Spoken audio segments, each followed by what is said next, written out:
If you don't like the sweater and don't want to wear it, don't throw it away, we can refashion it instead. A great option is to turn it into a small V-neck. Start by finding the center of the collar and marking it. From this point, measure and mark about 3 inches down on both sides, and draw a guiding line along the shoulder.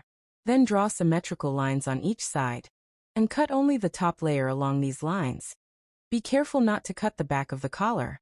To create a clean neckline, you can trace a soft arc and cut it in the same way. If the collar is uneven, you can flatten it or fold it in half and cut it evenly down the middle. Place the 2 collar pieces face to face, and sew them together with small, even stitches, going back and forth to reinforce the seam. Once sewn, trim the excess threads, open the collar seam, fold it in half, and press it lightly with an iron for a neater finish. Now the collar might be slightly shorter than the original neckline, so lay it on top and center it. Draw a guiding line downward from the center, open the collar, and sketch a small inverted triangle for a better fit. Sew the collar pieces face to face again, cut off the excess, and make a small slit in the center of the seam allowance to help it lie flat. Turn the garment inside out. Align the seams and center points of the collar and neckline, and secure everything with pins or felt for stability.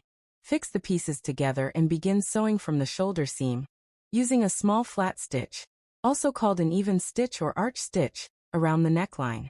To ensure a clean finish, keep your stitches small, dense, and symmetrical. When sewing at the middle of the front neckline, make a small cut so it can turn properly, and reinforce it with a few backstitches. Always choose strong thread and a long, sturdy needle when sewing at home. Many people find hand sewing tricky without a thimble, especially when the needle gets stuck. Use gentle force but don't bend or break the needle. Once the neckline is fully sewn, loosen the thread slightly for elasticity and tie a secure knot. You can finish with a handmade hemming stitch. Insert the needle from the inside, loop the thread around, pass it through the middle, and continue this motion around the neckline to lock the edges. This is especially useful if you don't have a serger machine at home. Repeat the hemming stitch around the entire collar using thread that matches the garment for a cleaner look. Afterward, whether washed by hand or machine, the collar will stay intact and look neat. The result is a beautifully updated V-neck collar that is clean, elastic, and comfortable, just like something made by a professional tailor. Now you've learned how to refresh your sweater and make it wearable again.